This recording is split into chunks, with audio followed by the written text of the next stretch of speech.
caminhada com os patriarcas, estamos nos aproximando do fim da vida de Abraão e começamos a ver na semana passada um episódio muito importante, não tão ligado diretamente a ele, mas a ele relacionado por causa da sua responsabilidade de casar o seu filho.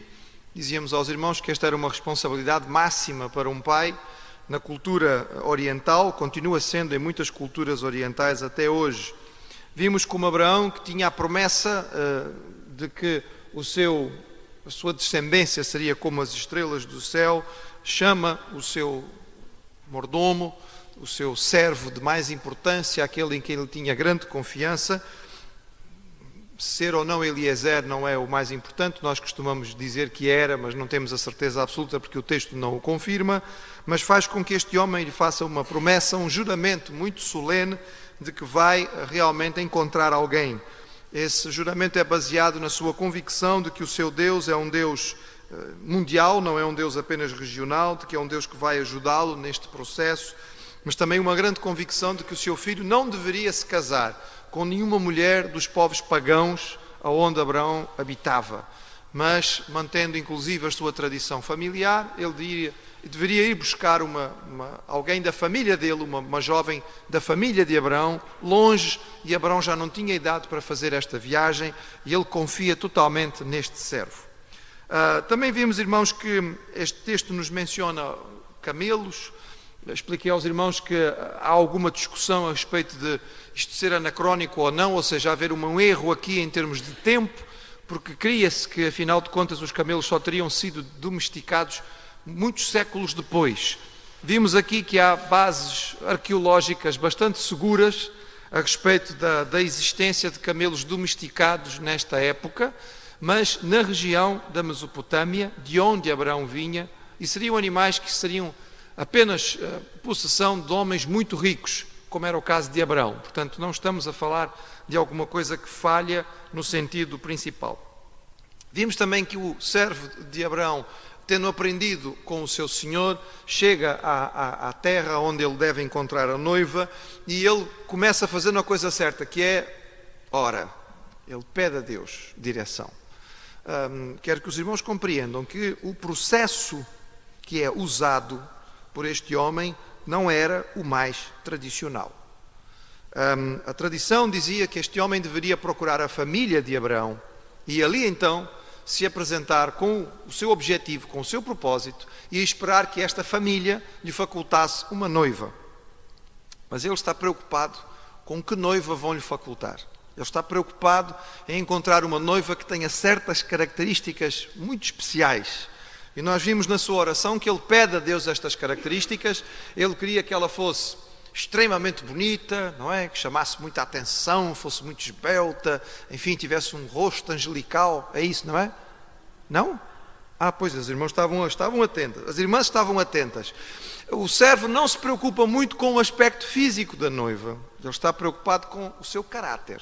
Ele diz que seja uma moça disponível para ajudar mesmo um estrangeiro que chega e que não apenas cumpra o obrigatório. O obrigatório era dar água a ele.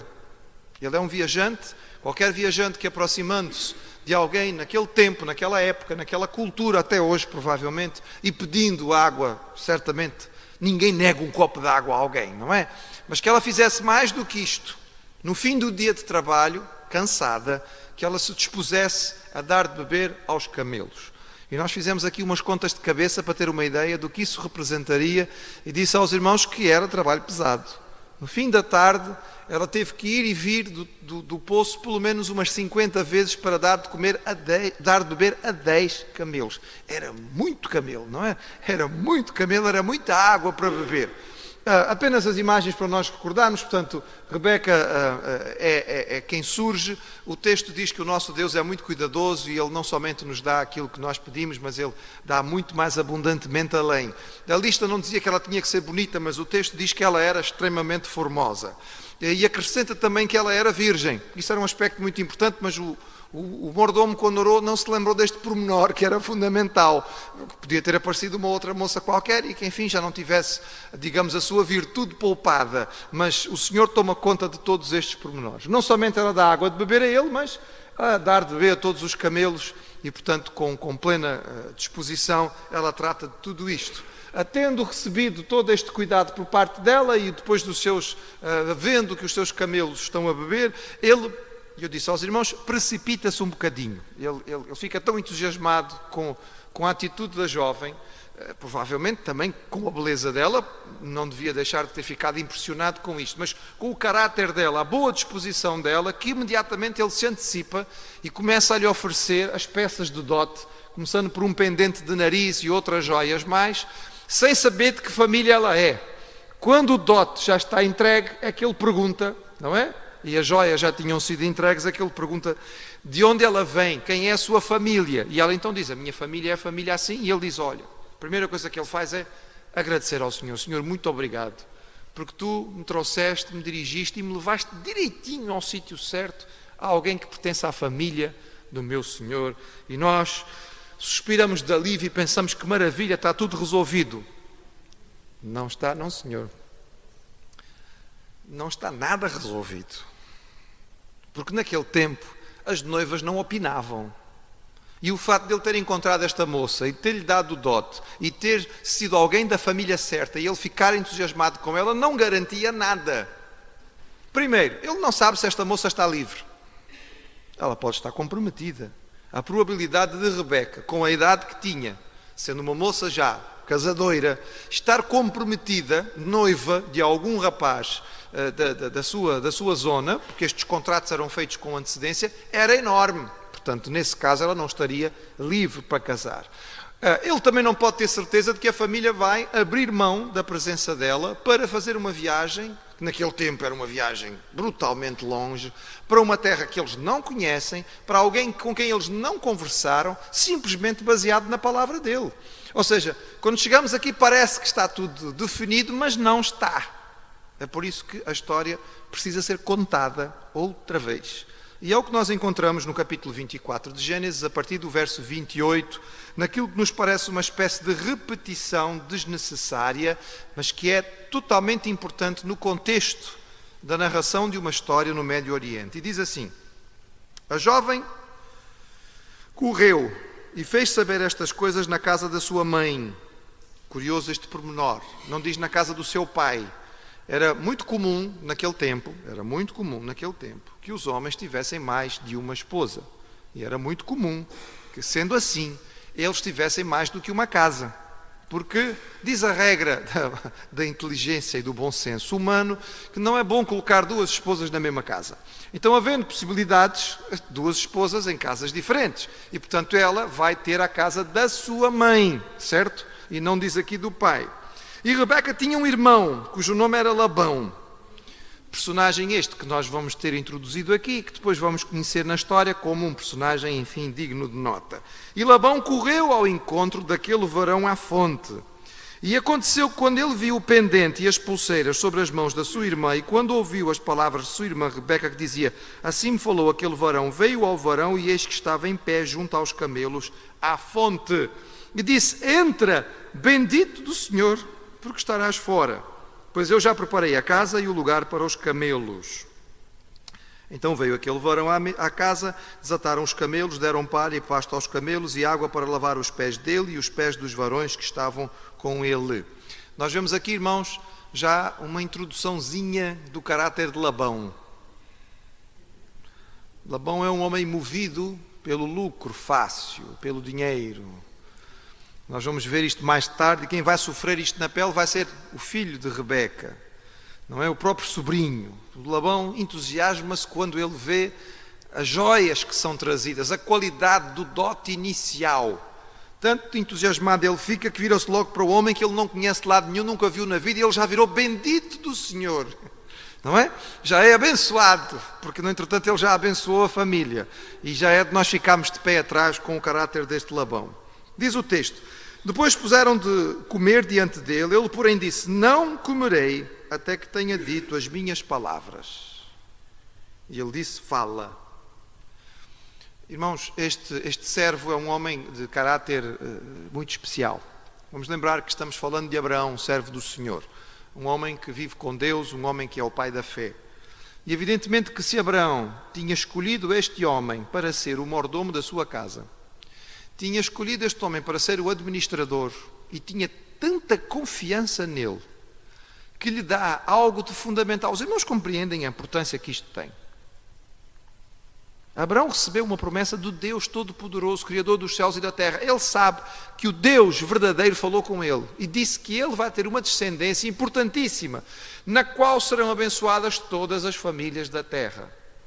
Nós começamos estes estudos há alguns meses atrás, mostrando aqui uma série de contas matemáticas aos irmãos, e as matemáticas não eram só para cansar a nossa cabeça, era para tentar mostrar aos irmãos que entre as gerações dos personagens do Antigo Testamento, principalmente no Gênesis, dos patriarcas, não há tanto tempo quanto às vezes nos parece, porque eles viviam muitos anos. E tentei dizer aos irmãos que isso significava que entre Adão e Noé poderia ter havido apenas um interlocutor, ou seja, alguém que tinha ouvido a história da criação diretamente de Adão, pode tê-la contado a Noé.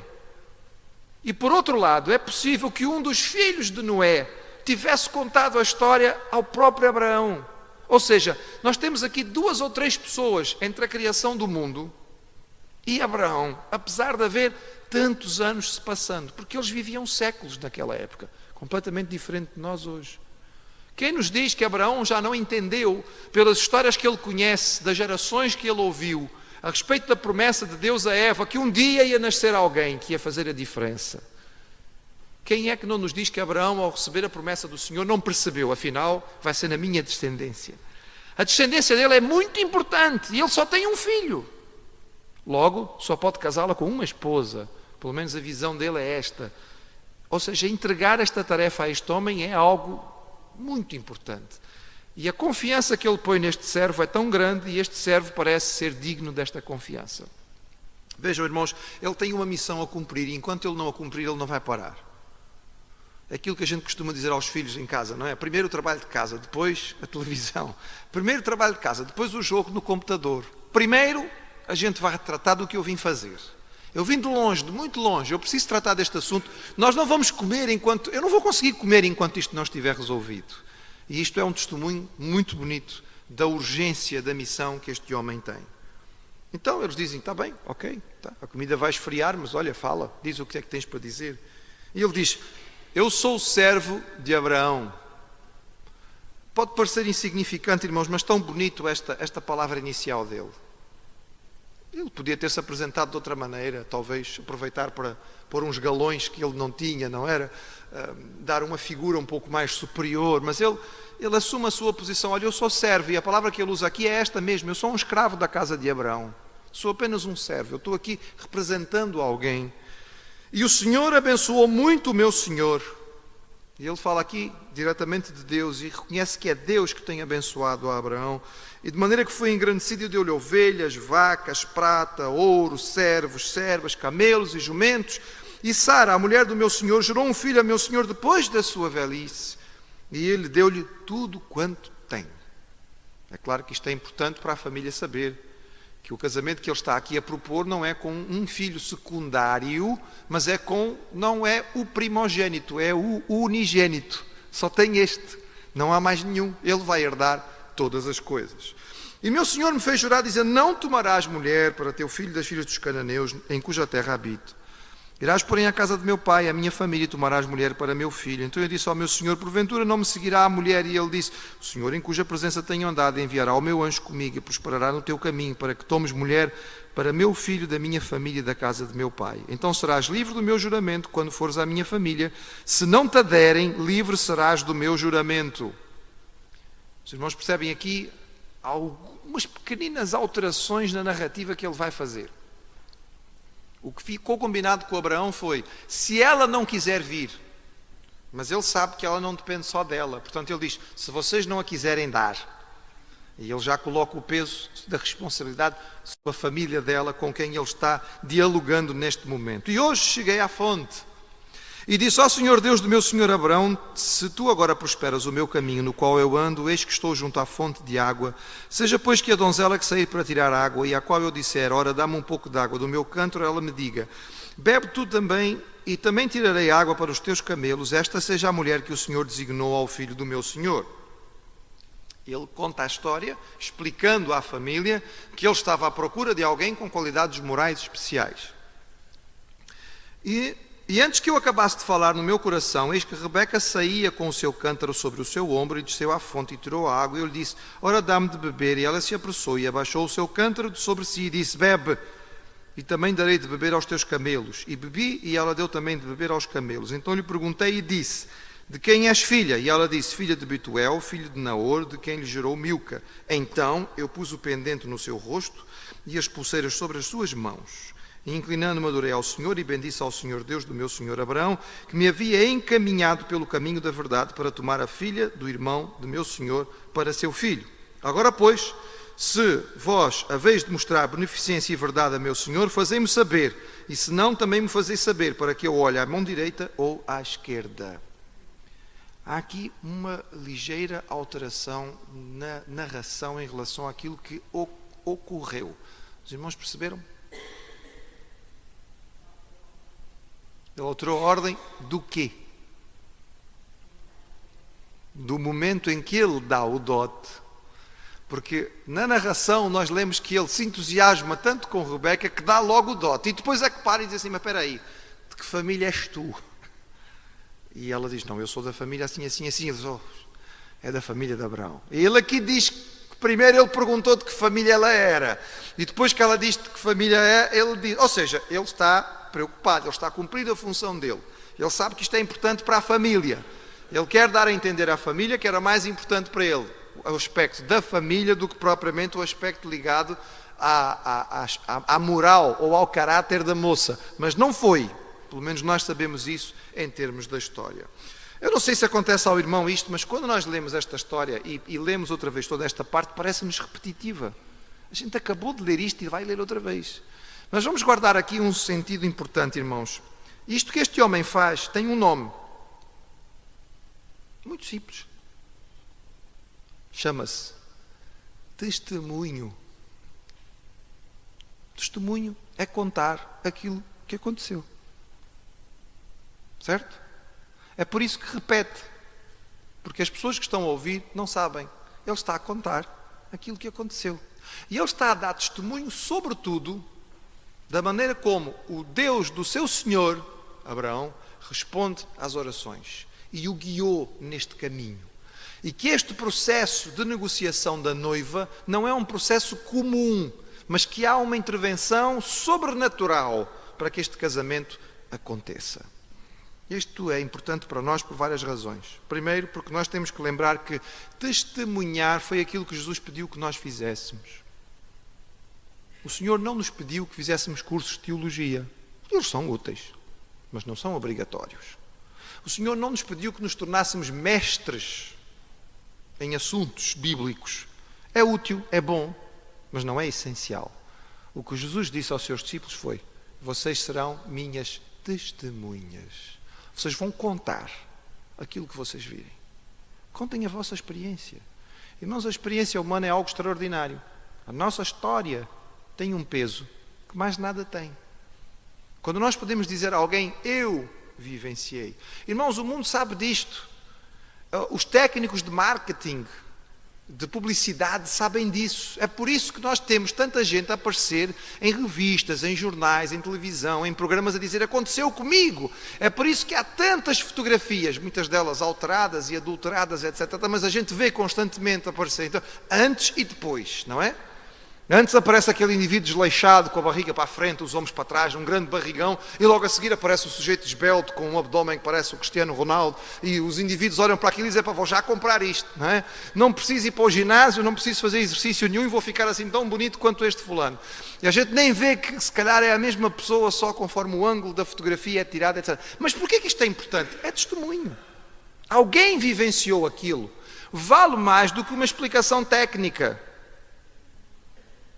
Já foram feitas muitas pesquisas neste sentido. E as pesquisas foram feitas com técnicos de grande valor, explicando cientificamente o funcionamento das coisas para um auditório. E depois, o mesmo tipo de auditório, ouvindo a mesma promoção do mesmo produto, mas contado por alguém sem explicação científica, mas daquilo que a pessoa experimentou. Sabe qual dos dois auditórios é que gasta mais, irmãos? Claramente o segundo. As pessoas estão muito mais interessadas em histórias reais do que em explicações científicas. O maior teólogo do mundo pode nos dar uma explicação bárbara a respeito do que é a Trindade. E nós ficarmos, uau, nunca tinha percebido isto. Mas não toca os corações, irmãos.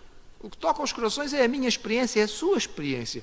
É a sua oração que Deus ouviu, é a sua angústia que tocou o coração do Senhor, é a resposta que você teve naquela situação específica.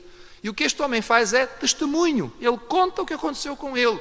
E no fim a família está impactada pelo testemunho. A segunda coisa importante aqui, irmãos, nós estamos a falar aqui sobre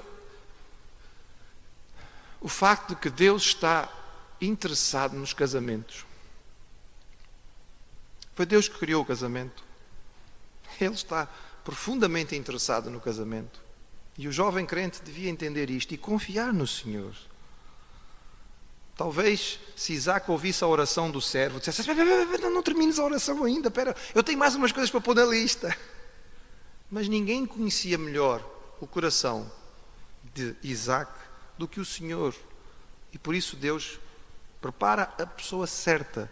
E quando falamos em casamento feito no céu, pode parecer uma expressão romântica, mas este texto dá-nos toda a base bíblica para pensarmos num casamento feito no céu. Foi o Senhor que mandou aquela moça naquele momento, naquele local, com aquela atitude no coração, para mexer e para responder à oração daquele homem, para ela casar-se com aquele rapaz. Portanto, nós não estamos falando sobre algo apenas subjetivo, estamos baseados naquilo que é o relato da palavra do Senhor. Então responderam, diz aqui o versículo 50, Labão e Betuel, e disseram, no Senhor procedeu este negócio, não podemos falar-te mal ou bem. Há aqui um pormenor um bocadinho complicado, neste versículo 50, que é, vamos lá ver os irmãos que são especialistas em cultura oriental antiga, vão-me dizer, qual é o problema aqui? Diga. O Senhor, antes, responderam quem? Há alguma coisa errada aqui? Em termos de narração, há uma coisa claramente errada aqui. O pai nunca vem depois do filho, numa história antiga. O pai é sempre o mais importante. Como é que se vai mencionar o nome do filho e depois o nome do pai? Aliás, o pai não tinha sido mencionado em momento nenhum anterior. Aliás, ela vai para a casa da mãe e quem responde, quem toma a atitude de liderança é Labão, nunca é Betuel. Existem muitas possibilidades. A mais aceita pelos historiadores e pelos entendidos é que Betuel já teria muita idade e que já estaria provavelmente sem condições de assumir responsabilidades nesta história. Portanto, Betuel pode até estar presente, mas ele já não tem condições de assumir nada. Essa é a única possibilidade que nós temos de ele ficar numa posição secundária, numa história em que ele tem que ter a posição principal porque ele é que é o pai, certo? Este pormenor é importante. A expressão que eles usam aqui, negócio, é claro que é uma palavra que pode não nos agradar muito. O que eles estão dizendo aqui é este assunto, isto que foi feito vem de Deus. Provavelmente a tradução mais feliz não colocará a palavra negócio, porque eles não estão a usar esta palavra aqui. O que eles estão a tentar dizer, olha, isto é claramente de Deus. Nós não podemos tomar iniciativa em relação a isso. Eis que Rebeca está diante da tua face, toma, vai-te. Seja a mulher do filho do teu senhor, como tem dito o Senhor. E aconteceu que o servo de Abraão, ouvindo as suas palavras, inclinou-se à terra diante do Senhor. E tirou o servo vasos de prata e vasos de ouro e vestidos, e deu-os a Rebeca. Também deu coisas preciosas a seu irmão e à sua mãe. Vejam, novamente o pai não é mencionado, porque ele já não entra na jogada. E então comeram e beberam, ele e os varões com ele estavam, e passaram a noite, e levantaram-se pela manhã e disseram, deixai-me ir a meu senhor. Esta cena é uma cena que deve ter agradado imensamente ao Labão. Foi a parte de esvaziar tudo aquilo que ele trazia nos camelos, não é? E que não devia ter sido pouca coisa. Foi apresentar o dote. Temos que entender que quanto mais rico aquele que está propondo o casamento, mais significativo vai ser o dote. Quanto mais valorizada for a noiva. Abraão era um homem muito rico. Muito rico. Nós vimos que ele deu uma quantia absurda pela compra de um terreno para enterrar a sua esposa. Portanto, ele deve ter mandado um dote muito significativo que não deu para discutir.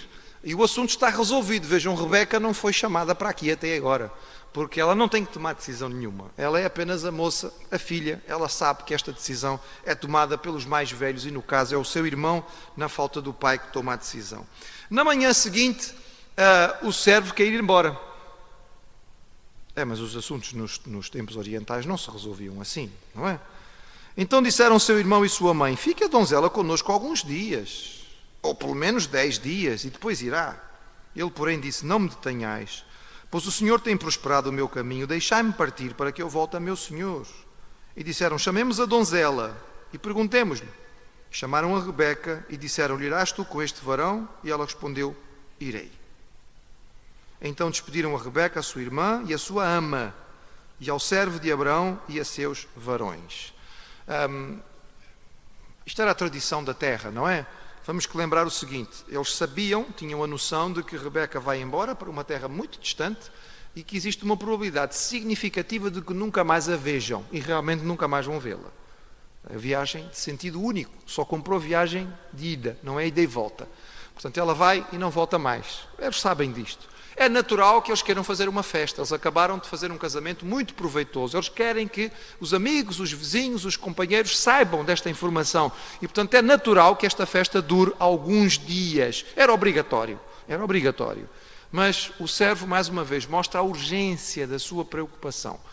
Volto atrás aos irmãos, quando nós falamos na semana passada, no início, da discussão a respeito de qual seria a idade exata de Abraão nesta história.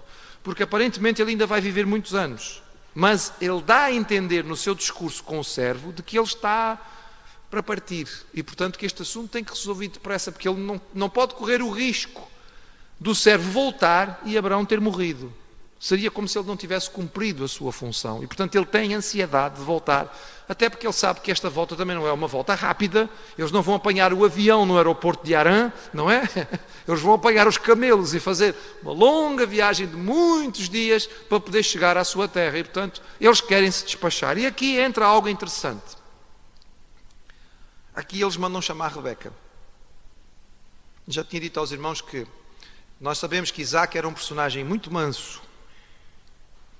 Vamos colocá-lo desta maneira. Nós não queremos denegrir a imagem do Isaac. O Isaac parece-nos aquele tipo de indivíduo que ele não quer confronto por nada. Ele foge de toda a briga. Não é? É o tipo do indivíduo que não quer tomar nunca iniciativa. Quer estar bem com toda a gente. Ele quer ficar no cantinho dele. Certo? Mas é preciso de vez em quando alguma liderança. Eu disse até aos irmãos, com algum risco, mas eu disse, que num certo sentido Rebeca vai ser mais a filha de Abraão do que propriamente Isaac, porque é ela que vai ser a personagem forte nesta história. Ela vai receber a profecia da parte do Senhor a respeito dos seus filhos, ela vai ter filhos gêmeos, ela vai criar Jacó de uma forma especial, porque Deus tinha-lhe dito que o mais novo ia ser o mais importante, e na hora H ela toma a iniciativa e arma todo o plano para que o seu filho querido, o seu favorito, eu não estou dizendo que está certo, irmãos. Estou dizendo que isto mostra a força desta mulher. Assuma a posição principal e receba a bênção. E aqui nós vemos que esta mulher era mesmo forte. Labão manda chamar a irmã. Ele não tinha nada que mandar. Ele podia simplesmente dizer: não, senhor, isto é assim e ponto final. Mas eles mandam chamar a moça. E nós vemos aqui uma Rebeca voluntariosa. Ela também podia dizer: não, eu quero ficar aqui, fazer a festa com as minhas amigas, etc. e tal. Mas Rebeca parece que também está tocada por aquilo que aconteceu, e a resposta dela imediata é: não, eu vou. Ele quer ir agora? Tá. A mala está pronta, não há mais nada para demorar. E ela vai com a sua ama, que também mostra que a família era uma família com posses, com condições, com capacidade. A ama de Rebeca é uma personagem que vai ser valorizada. Nós vamos ter mais frente uma narrativa, inclusive de quando a ama de Rebeca morre, onde ela é enterrada. Ela se chamava Débora. E o texto diz: e abençoaram a Rebeca. E esta bênção é muito importante, irmãos, porque é a bênção que os judeus usam até hoje para abençoar as suas filhas no casamento. Ó nossa irmã, sejas tu em milhares de milhares, e que a tua semente possua a porta dos seus aborrecedores. É uma bênção forte, mas uma bênção um bocado bélica. É uma bênção na derrota dos inimigos.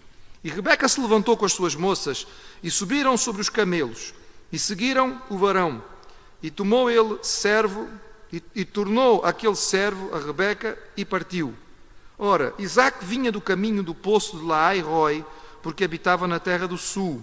E Isaque saíra a orar no campo sobre a terra, e levantou os olhos e olhou, e eis que os camelos vinham. O livro de Gênesis várias vezes dá esta ênfase, e eu já dei esta ênfase aos irmãos em capítulos anteriores, a ênfase a respeito da visão. Lembram-se, irmãos? Quando falamos a respeito daquele capítulo-chave, o capítulo 22, o capítulo do sacrifício de Isaque, nós vimos o quão era importante a visão. Deus é o Deus que vê.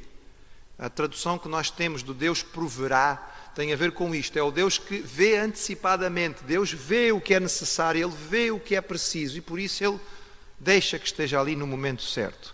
E esta expressão é significativa. Este poço era o poço aonde Agar tinha estado com Ismael, o irmão de Isaque. E aqui ela tinha colocado este nome no poço para designar o Senhor que vê, porque Ele viu a minha dificuldade, Ele viu o meu sofrimento e Ele providenciou. E neste poço ela levantou os olhos e viu o poço. Mais tarde nós vemos que Abraão é mandado para aquela montanha especial, onde mais tarde vão se construir o templo. E de longe ele levantou o rosto e viu a montanha. E quando ele está no monte, pronto a sacrificar o seu filho, Deus o impede e ele levanta a cabeça e vê o carneiro que foi providenciado. E aqui nós temos Isaque, um homem sossegado, mas um homem de oração. Um homem que se levanta cedo para ir orar. E ele está ali no sul, ele tinha-se deslocado para o sul, de onde o seu pai morava, provavelmente tinha que viajar, porque os rebanhos eram muitos, não dá para ficar num lugar só. E no local onde Deus dá visão, ele também vê.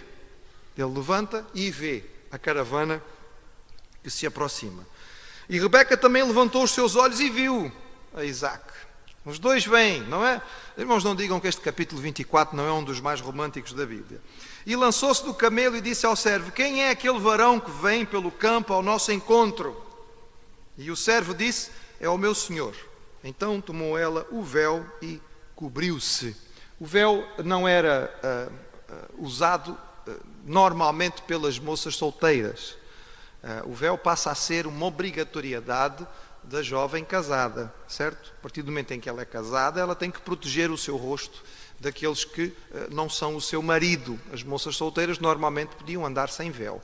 Mas aqui estamos a nos aproximar de um momento muito importante. Ela vai conhecer o seu noivo. Então aqui há outras razões pelas quais ela coloca este véu. Ela tinha estado sem ele até aqui na viagem e agora ela coloca para de alguma maneira se proteger. Se o véu era exatamente como este, ou se era mesmo aqueles que cobrem o rosto todo, nós não sabemos. Mas mantém a expectativa para que, enfim, o Isaque venha a descobrir só mais tarde quem ela é. E o servo contou a Isaque todas as coisas que fizera. Então nós podemos ver e agradecer ao escritor do texto que ele não começa outra vez a contar toda a história aqui, não é? Que podia perfeitamente ter prolongado este capítulo contando outra vez a história toda. Termina simplesmente com isto. E Isaque trouxe-a para a tenda da sua mãe Sara. Vejam, irmãos, eles habitam em tendas. E esta é a tradição do povo. Há uma tenda onde mora Abraão. Há uma outra tenda que é a tenda de Sara. E é ali que deve ser levada a noiva. Sempre para o local da mãe, sempre para o local da mãe. Ela voltou para a casa da mãe e aqui ela é levada para a tenda da mãe, porque é ali que ela deve ficar até o momento do casamento. E então, diz o texto, casaram-se, tomou a Rebeca e foi-lhe por mulher e amou-a. E assim Isaque foi consolado depois da morte da sua mãe. Rebeca desce dos camelos para se encontrar com Isaque.